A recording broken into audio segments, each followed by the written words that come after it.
You have big dreams. You can see exactly who you want to become, but somehow you can't make yourself take action.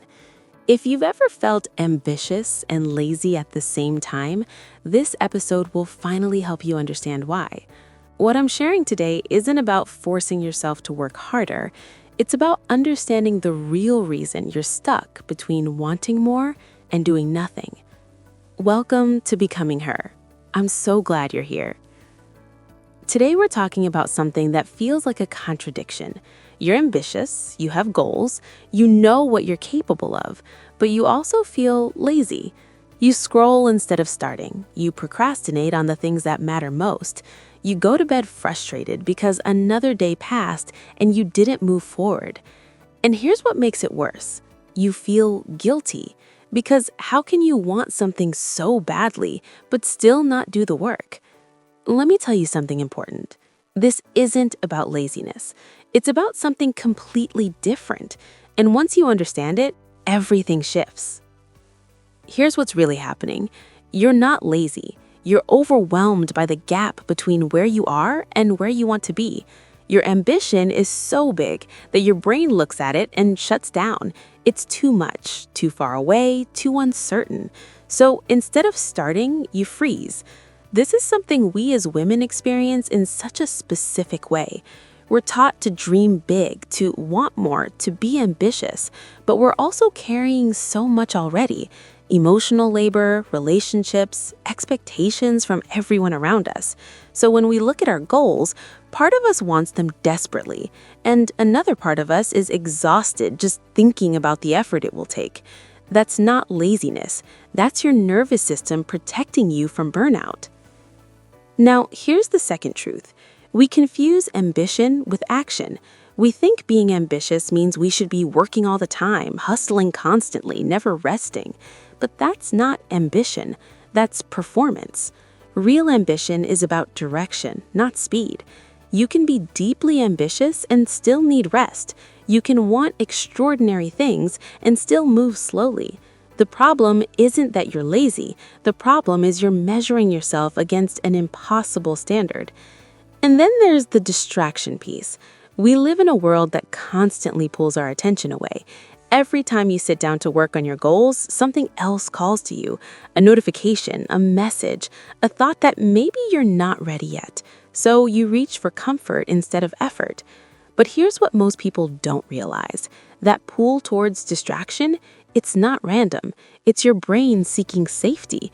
Because growth feels uncertain. Scrolling feels predictable. Your mind would rather choose the familiar discomfort of doing nothing than the unknown discomfort of trying. We're not lazy. We're just more afraid of failing than we are excited about succeeding. But here's the shift. What if being ambitious didn't require constant action? What if you could want big things and still honor your energy? What if the real work isn't about doing more, but about doing the right things in a way that actually feels sustainable? Let me show you how.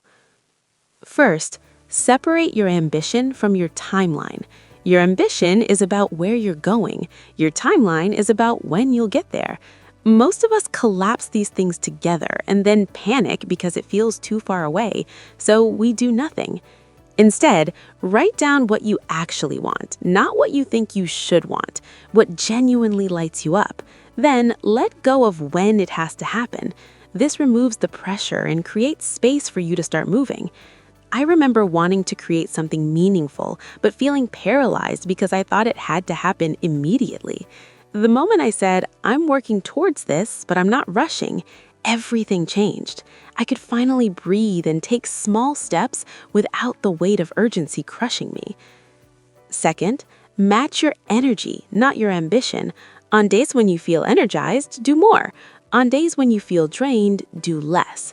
But do something, even if it's tiny, because ambition isn't about consistency of effort, it's about consistency of direction. Maybe today you work for 2 hours. Maybe tomorrow you work for 10 minutes.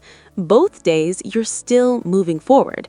Your worth isn't tied to your productivity. Your progress is. This is especially important for us as women. We're taught to push through, to ignore our bodies, to keep going no matter what. But that's how we burn out. Real sustainable ambition honors the seasons of your energy. Third, make your goals feel immediate, not distant. Big dreams feel abstract. They live in some future version of your life, so your brain doesn't prioritize them. But if you can connect your daily actions to that future self, everything shifts. Ask yourself, what would the woman I'm becoming do today? Not tomorrow, not when she's already successful. Today. Maybe she'd move her body for 15 minutes. Maybe she'd send one email. Maybe she'd sit in silence and think instead of scroll. When you bring your ambition into the present moment, it stops feeling like a fantasy and starts feeling like a choice you can make right now. And finally, stop calling yourself lazy. Language shapes identity. Every time you tell yourself you're lazy, you reinforce that belief. Your brain hears it and acts accordingly. Instead, try this. I'm ambitious and I'm learning how to move at my own pace. Or I have big dreams and I'm figuring out the path that works for me. Or even just I'm doing my best with what I have today.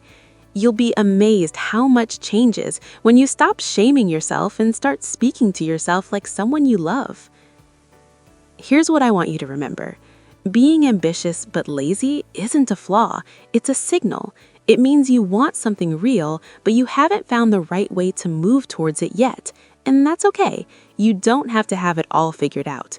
You just have to keep choosing yourself, even when it's messy. Your ambition is valid, your pace is valid, and you're already becoming her one small choice at a time. Thank you for being here. See you in next video.